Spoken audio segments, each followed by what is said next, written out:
So 1.33 is a good offer, you should accept. Yeah, so I said, oh, you should take it. Yeah. Yeah, I didn't even, I mean, he said, what do you think we should do? I said, you should take it. Yeah, it's a good price. Yeah, it's a good price. You should take it. And then I remember 2 days later, I was asking him again, hey, how did the offer go? Did you guys take it? Yeah. No, we counted and then the buyer walked away. Oh no! Welcome to another episode of the Locked It series where we share with you guys how we constantly sell our properties at top prices. And in today's episode is going to be a bit interesting because it's the first time we have our sell side as well as our buy side team coming together to share with you how we managed to not only sell a unit at top price and also buy a unit at an undervalued price. Okay, for those who are new to the Locked It series, the objectives are very simple. Number one, we hope to help realtors specifically who are struggling to sell their owner's home. You know, these few years and these few months, we'll be receiving a lot of realtors who are like telling us that, hey, we are struggling to sell some owner's home. So what are your tips, right? So you can go to this video and watch. And secondly, of course, for any owners or buyers out there who are struggling a little bit, not knowing what's the update of your unit, you don't know how's the progress of your unit, what is going wrong, why are there no viewings, why are there no checks, why are there no closings, this video is for you. Okay, so customary, this is what we're going to have. There's going to be a QR code over here for you to scan. So let's say if you are looking to find a sell side team to help you represent your home, or you want to seek a second opinion when it comes to selling a home, you can scan the QR code over here. And secondly, if you want a buyer consultant or you want an investment consultant to talk to you about your purchase side, right here as well. So today we have our team lead of our sell side as well as our buy side, both Geraldine as well as Grace.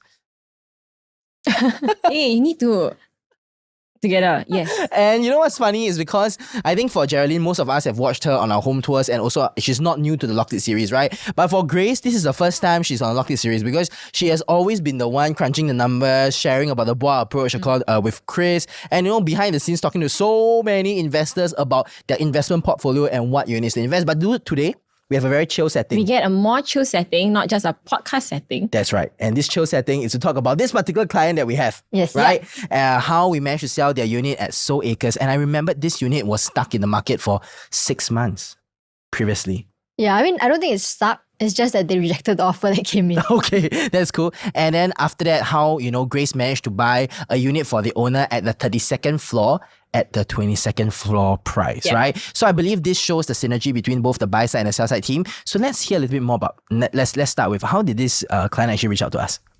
Yeah, actually this client, they watch our YouTube channel. I think since the beginning. Yeah. And they first reached out to us trying to understand how we actually help clients sell homes. But at that time, they already have an agent who is really helping them to market their place. But I don't think at that time they were active yet because they were not very tight with the timeline to sell because they still had some time until the daughter actually moves to the primary school. Yeah. Yeah, so they were still okay with, they had like about 12 months timeline that they were looking at to sell their place. Yeah. So initially they were engaging another agent. And then I remember... How long was it? For how long? I think at that time when they first reached out to us, it was in the market for about 2-3 months. I see. Yeah, and then I remember that we were having our webinar. Yeah. We're having our webinar last year. The Investor Summit, is it? Yes, the Investor Summit around June or July of 2023. And then I was reaching out to our clients and then I was calling him and I was inviting him to our webinar. Yeah. Then after that, he texted me, I think like 1 or 2 days later saying that, hey, actually, we got an offer for our place at 1.33. How much were they asking for then? They were looking at 1.4. I see. Yeah, and then I knew, because I already did the analysis for their place. And the valuation was? And the valuation, I remember at that time was about 1.3, 1.31. With the surrounding comparison and the competitor units lah. Yes. Right, 1.3 to 1.31. Yeah. So 1.33 is a good offer, you should accept. Yeah, so I said, oh, you should take it. Yeah. Yeah, I didn't even, I mean, he said, what do you think we should do? I said, you should take it. Yeah, it's a good price. Yeah, it's a good price. You should take it. And then I remember 2 days later, I was asking him again, hey, how did the offer go? Did you guys take it? Yeah. No, we counted and then the buyer walked away. Oh no! And I heard that because of that, they missed an opportunity that was $300,000 undervalued. Was it? Yeah. After the incident, they decided to engage us for their buy side. Yes. So we went to look. We look around the market, trying to find what really fits their family because there's so many locations that you can consider. Also. It was an own stay buyer, I believe. Correct. Yeah. I mean, with that being said, right, we also didn't want to enter into something that was very hard to exit in the future. Hard to exit, Yeah, so we did come across a unit where it was, I think it was about 300K undervaluation. The background of the owner was they were foreigners and basically they wanted to offload and retire, just take the Where was funds this and, place? Where was and this go place? back at the Tesserina. Tesserina, 300k cheaper. Yes. And they missed the opportunity because that the agent didn't manage to sell it on time. Yeah, so we did try, because it was still being marketed. Yeah. So we also didn't want to commit to a unit where Yeah. we didn't know if our timeline could fit. Yeah, Then, because it was stressed to own out. correct. Yeah. To go through the whole forfeiting process of the option fee, right? It doesn't make sense. Yes. So we tried to negotiate for we did give a higher offer, Yep. try to negotiate the timeline because it was already undervalued. Yes. So it didn't make sense. But ultimately, I think because the owner was just trying to offload, Yep. so to him, what's more important is the certainty that the deal goes through and just a normal timeline. So in the end, we lost out to another competing offer also. So sad. 300k cheaper. And just for clarification's sake, I think this particular client, which is a couple, right? Watch our videos. I mean, I remember I wrote them a card to Yes. thank them, right? It was served by both of you. So one, Jolene was on the sell side to sell the listing and then on the buy side, right? And I think that's amazing because later as they share the story, you will understand why the JNA sales force decided to have individual specialization. Because when it comes to handling a deal, let's say if I'm an individual agent and I decided that, hey, I want to sell and buy for the client, I'll miss out on a lot of opportunities because I strongly believe alongside the team that someone should specialize in hitting the record price, the other should be negotiating for a cheaper price. And with the alignment of the timeline and to have two people sharing the burden of the stress rather than just one where there's going to be more cock-ups, this is actually going to help our clients get more opportunities both on the sell side for a higher price from the buyer and on the buy side, which is on a cheaper price, right? Yep. So how was the selling process like for Soul Acres? Was it like, I mean, we are always laughing at this, that most of the owners only find us after their listing got stuck for a couple of months, right? And I mean, this listing was stuck for 3 months. There was one verbal offer at 1.33 million, I believe. And then later on, I mean, when you started marketing it, it was in November. This is the grave timeline, the November, December Everybody's period. flying for Everybody's holidays flying to for Japan. holidays, not thinking of relocating any Yes. place. But how was the viewing request like? How was the inquiries? How do you manage to even sell it eventually at the same price? Yeah, no, I remember Grace was coming to me and then she was like, hey, we saw this deal that we missed. I always stress Geraldine Yeah. out. I was like, faster sell. Because at that time, I think at that time when the clients actually saw this unit that was 300k below Val in Bukit Timah, I mean, I really wanted them to get that unit. 100%. But at that time, we were not representing their sell side yet. Yeah. And I mean, seeing that they're missing out on deals like this, right? Yeah. I mean, like, it's hard for me to control because I'm not in the sell side Yeah, team. you can't do anything I'm because not- you have to respect the agent. Yeah, I'm not It's- helping. I'm not helping them on their sales side yet. Yeah. So after that, knowing that, and then Grace came to the office and hey, they missed out on this deal. It's such a waste because like 300k below valuation. So I actually followed up with the a client again, and then we came into the picture. And then about 2 months later, they said, you know what?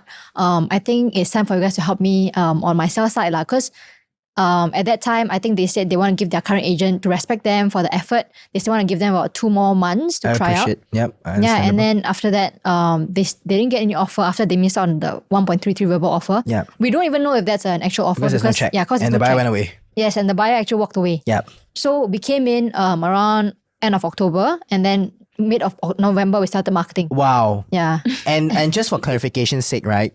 For a buyer who is already genuinely interested in the listing, 95% of the time they won't walk away without a counter offer or a negotiation, right? So this is something that we got to take note of. Number 2, I also want to share this is that this particular owner lost $300,000 because they decided to reject an offer that was of valuation if it was a legitimate offer, or because of the speed of selling. Right. And that's also the reason why we always emphasize that when it comes to selling, right, the speed is very important. Yes. Because opportunities like this, like something that Geraldine is looking at right now today as well for herself, is not going to come often, especially when the deal that she's looking at is $250,000 or $200,000 cheaper. And it doesn't come like that, Also right? You need action. that flexibility and the speed in selling, right? And that requires a team to do it, right? So back to you. So mid-November, nearing December, took the listing. It's really November, December, January is like really the worst Worst time to sell. sell. We always tell my brokers to not have saying that you holidays. shouldn't, Yeah. But no, starting around this whole holiday season, it's when buyers are like, you know what, maybe I'll start my New Year resolution of buying a property next year. That's right. And Yeah, let's have so- Chinese New Year next year as well in my house. Yeah, so it's like maybe I'll start next year after Chinese New Year. Yep. So around November to January is like the worst time. But then at that time, we were like, you know what? Let's just try. Yes. You never know whether or not you can actually get a buy during this time. Yes. Yeah, so I remember we tried, and yeah, indeed the inquiries were really slow. Boom. So I didn't know if it was the pricing, Yep. or if it's because of the holiday season. Yep. Yeah, but then I realized that actually the other listings are also performing the same. Inquiries are really slow around this period. So we knew that it was the holiday season. And then I remember that during after around mid-January, that's when the inquiries started picking up a lot more because people are already back in Singapore. They're done with the holidays. They're like, okay, time to work. So that's when they also start going for more viewings, and then that's when we get a lot more inquiries. That's right. And not only is it that this particular listing was sold at the wrong time, which is November, December period, right? And I think it's also that this was a fifth floor unit at Seoul Acres. And for most people who know about this, the fifth floor unit at Seoul Acres is actually facing the facilities, which also seemed like a patio unit, which is a big concern, right? Yes. Because you are buying like a patio without the size of a patio, right? So were there objections of this? Yeah, I mean, interesting thing is usually patio units, they're on the first floor. Yeah. This one is on the fifth floor. Yeah. So usually when you tell buyers that it's a 05 something, right? Then they would think, oh, it's not a ground floor They unit. will come expecting that it's not on the ground and then floor. when they came and then they're like, huh? It's a ground floor unit. And then they start having the concern of a ground floor unit because this unit was actually facing the barbecue area and also the playground. Yeah. But of course, we had to handle the objection that not a lot of people actually use this fifth floor facilities. Most of them, they actually use the first floor facilities. Yeah.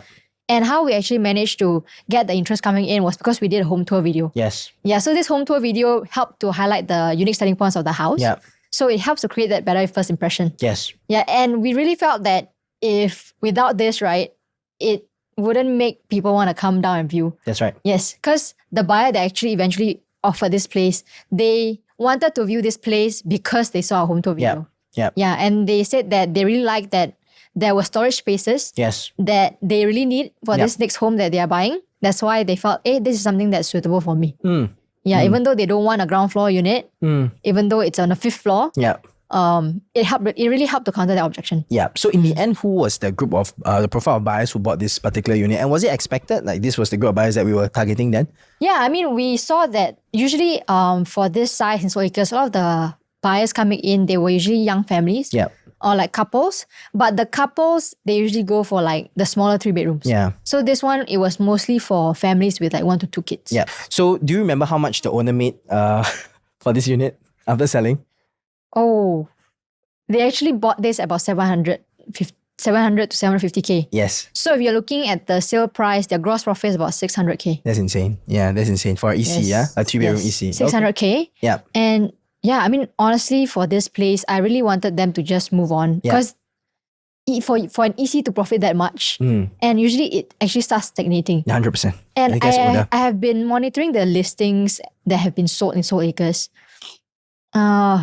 It really isn't at that price anymore. That's why the speed of selling is really important, especially when your your development has already hit top profits, right? This is not the only one that we've done. In Treasure Tampines, upon TOP, there were so many competitors. And the key is not about asking you to sell at a low price. The key is about asking you to sell at a market sensitive price because that may be the highest price a development can ever hit and offer, right? And this we see in Seoul Acres, right? So as I've mentioned a lot of times before, in J&A Real Estate, right, we are not just a team that just does home tour, virtual tour, 3D rendering. Of course, these are just the basic things that has to be done to set the best first impression. But most importantly is the sensitivity in the pricing that really makes or breaks it. And number 2, also that constant collaboration with our owners that allows us to talk to owners as to, hey, what is a good price? How is the buyer's viewing process like? You know, what the buyer updates, anything that we can, change so that we can hit a higher price. And this kind of obsession, even down to the follow-up, is what helps us hit constant top prices, right? So when you got that offer, I mean, the buyer must have the objection of the 5th floor, right? How do you convince the buyer to be able to offer it? Okay, so there is a slight difference in the layout for this unit compared to the other higher floor units. And the difference was that ours had a slightly bigger balcony space. And the current owners, they were actually using the balcony space, the bigger part as their storage room or also their kid study room. So the buyer that was buying this unit, they saw they wanted to use the extra balcony space as their storage also. That's why they valued the extra balcony space. But of course, ultimately, I think they really liked the unit's renovation, which we actually managed to highlight during the home tour video. So I remember that night, or like the next day, after they came to view the place, they actually made an offer. Initially, they were offering about 1.3 million. 1.3 million, I knew that it was going to be rejected because previously the first offer was, the verbal offer they had was 1.33. And I tried to push to 1.35. But the max the buyer wanted to go for was 1.33. Yep. Because there were other higher floor units that were going at 1.27, 1.28. So we don't want to push too much such that buyers would walk away. Right away, yeah. Yeah. So when the offer came in, I really pushed the best, which was 1.33. And I managed to get a normal completion, which would be really key for these owners because they're going to buy another place after this. Yeah. So 2 months extension plus normal completion, which means they don't have to pay for that monthly mortgage for that extra 2 months. Yeah. And they also don't have to pay monthly maintenance fee. Yeah. So when I remember I presented to the owner. Before going to the owner, I was like, I think it's going to be rejected, but I'm not going to step out of the house until they accept this offer. Because it's a good offer, yeah. Because it's a good offer, and I really think if they don't take this, right, they're going to continue missing out on other opportunities that they're looking at. Yes. Yeah, so I remember I presented the offer to them, but they rejected. Yeah. And then they tried to ask me to go, if we can try to push for 1.35, which I already tried. Yep. Usually we don't go to the owners before trying. Yeah. We always We'll do try our our best best first. Yeah. and then we really go to the owner. Yeah. So I said, okay, if you guys really want me to try, you guys give me this permission, I can go and talk to the buyer. Yeah. I mean, sometimes there's a slight risk that they may walk away like the previous one. Yes. But I need them to know that there's that risk. Yes. So I remember I went to the buyer, spoke to them, tried to increase the price. But there are really many other units in Seoul Acres that they can consider. Yeah. And I really didn't want them to miss this opportunity. Okay, so I tried to see what other ways I can try to make this deal a little better for the owner. Yeah. So instead of the 1.33 normal completion 2 months extension, I managed to negotiate for an extra 1 month extension for 3 months. free. Yeah. Yeah, for free. There's a cost saving of $12,000 already. Yes. Yeah. So about 12 to 13,000 of savings. Yeah. Plus that timeline of 3 months where they can have somewhere to stay while waiting for the next place. Absolutely. Yeah. So timeline planning was very important. Yeah. And then managed to talk to them again, and they finally decided to accept it because honestly, for this offer, it was really more of what they were going to lose out Yeah. if they don't take this as compared to that 20, 30K difference that they can get from this current place. Absolutely. And this is one of our most well-loved clients as well because they really trusted us a lot. Yeah. And I remember that I also had a call with them while we were in Bali Yep. to ask them to accept the offer for a purchase site with Grace then, right? So when Geraldine was busy selling the unit, right, what were your feelings? Were you like, panicking, like, there's a lot of opportunities coming up? And what were you doing to the buyer? I mean, the seller then, right? Were you already shopping with them? Were you already, sieving out opportunities for them? Or, were you waiting for Geraldine to sell first before you did it? I think cannot wait. Like if we wait, we're dead. Yeah. Yeah. So Yep. everything I think has to be done concurrently in the way that when she's selling, right? And that's the beauty of the sales force that while Geraldine is selling, trying to get the best price, my focus is on the buyer's buying side. So Yeah. how do we find them a home? Even though it's for own stay wise, we just want to make sure that investment, it also makes sense that, when you want to exit, at least they can get a decent profit also. Yeah. Of course, there was a bit of stress. Yes. In a way that we know that the house is being marketed. And So you're seeing opportunities slipping away. correct. So that's when the buy and sell side have to work very closely together such that we keep each other updated. And it's amazing because I think that if the sell side and the buy side team works together in a certain way, right? As the buy side team gets some opportunities, the sell side team will also be able to give the confidence for the owners to accept the offer, right? A lot of times owners don't accept offers not because they are greedy. A lot of They don't agents, want to buy. they don't want to buy.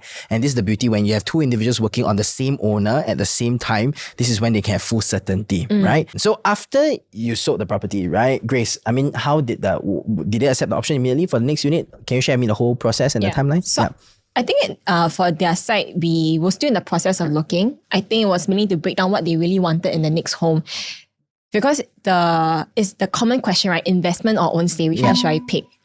There are some people that see real estate as investment. Like, when you always do like reviews or you always talk about numbers. Yeah. But in Singapore, they're just people that see their next home as their own stay home. And there's Most of you should see real estate as an investment home. I'm just going to say this. yeah, and I mean, there are families that look at it for 100% lah, for your own right? needs, right? Yeah. Yeah. understand. So even within the family, like between the husband and the wife, there was also a bit of I'd say a slight disagreement on Yes. whether the next home should be something of investment or something of It's own normal. stay. So the husband Correct.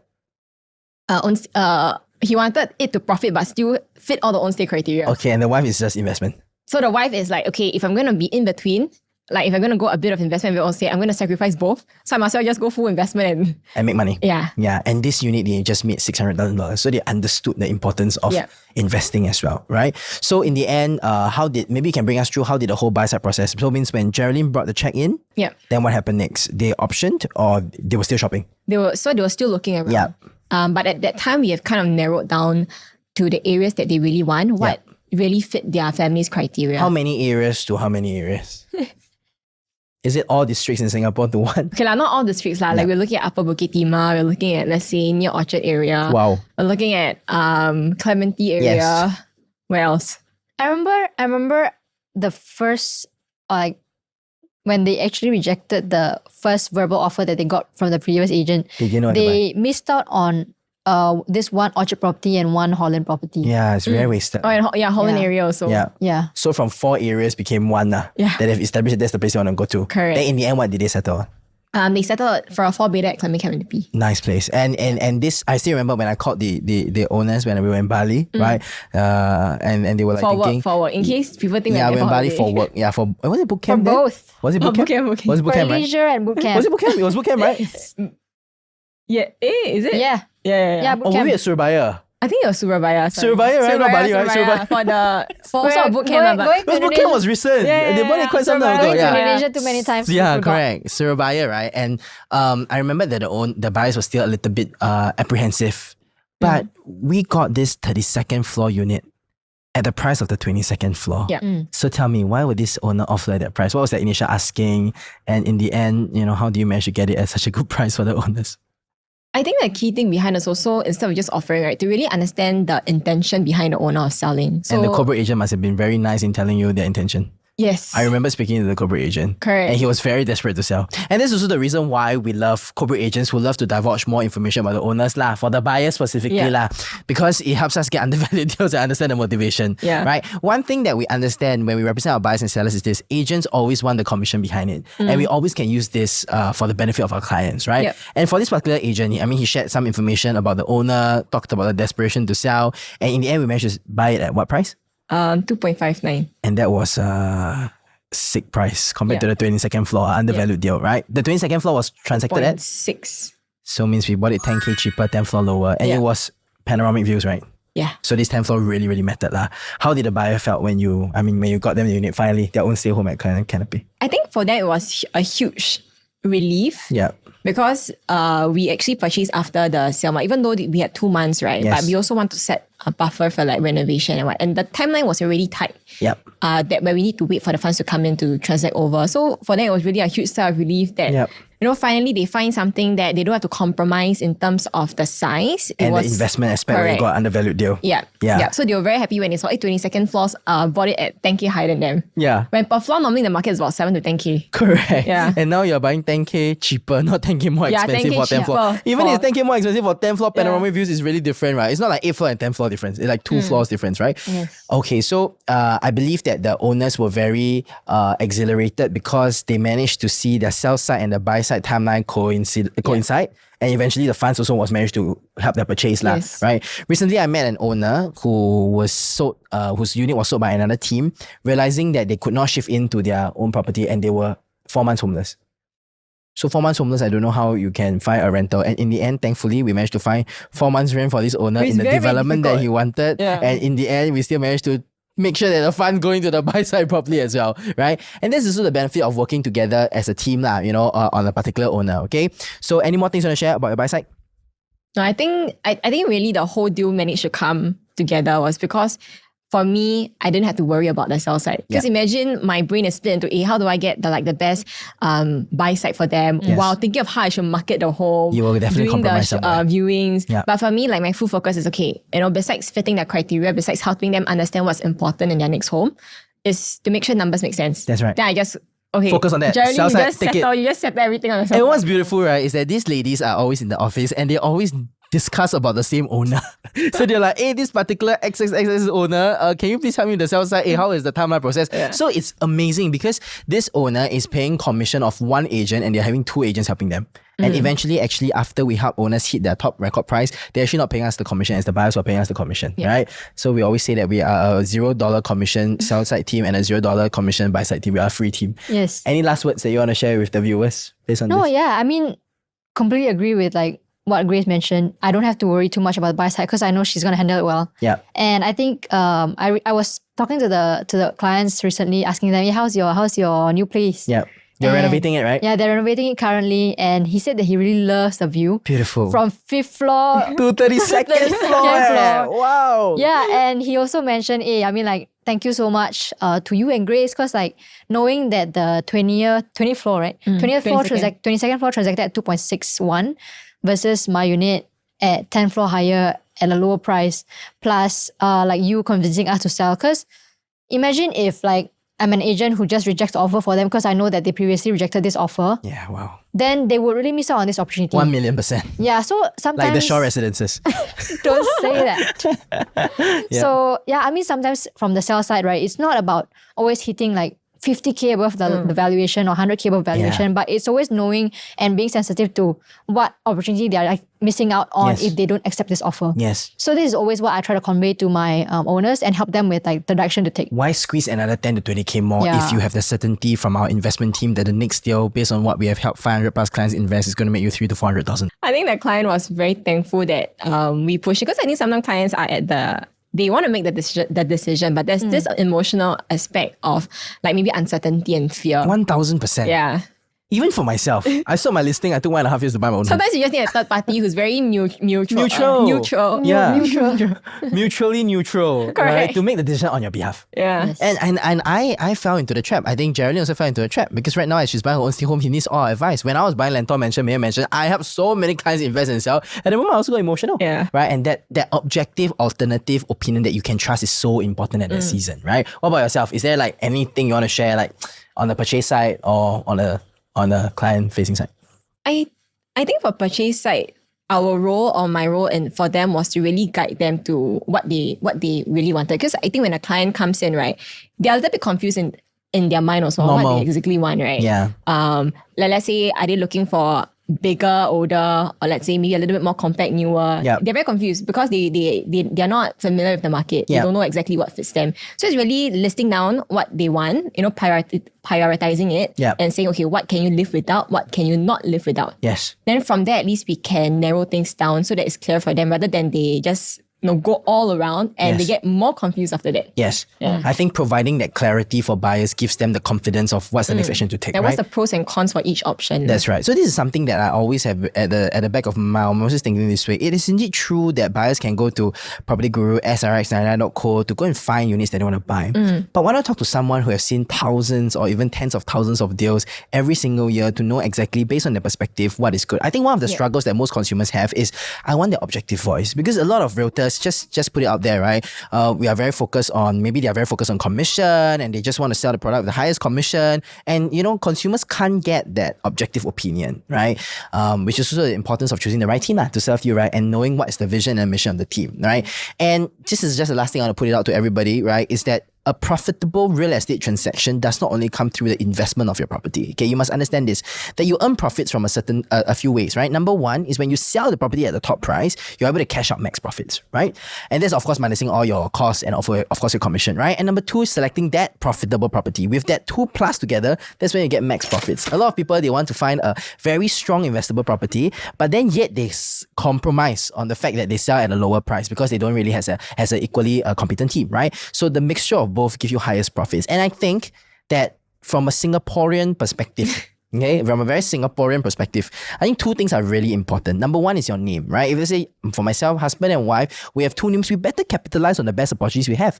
And we don't sell real estate every single month or every single year. Maximally, you only can sell it every 3 years. So why not choose the best team to sell it for you, right? Choose the best team who is obsessed, who are young, vibrant, energetic, willing to work together as a team, right? To sell it for you, and then choose another property with a strong investment team to help you invest, so that every 3 years you know that you have profits to make, right? And I tell you openly, right, for myself, I was so thankful that even during my own investment purchase and my sell side processes, I also engaged our own team to do it. One thing that I always tell any agents who's watching this is this: if you cannot answer the question that you will be the agent to sell your own home, I think that you have to go back and build the operations so that your consumers can have more confidence in you, right? So from my first property when I sold, we profited. From my second property, I was talking to the investment team then when I was buying Mayor Mansion, I profited $800,000, right? Next property I entered, we have profited about 400K. I still remember we had a show flat. Yeah. We were like, we should.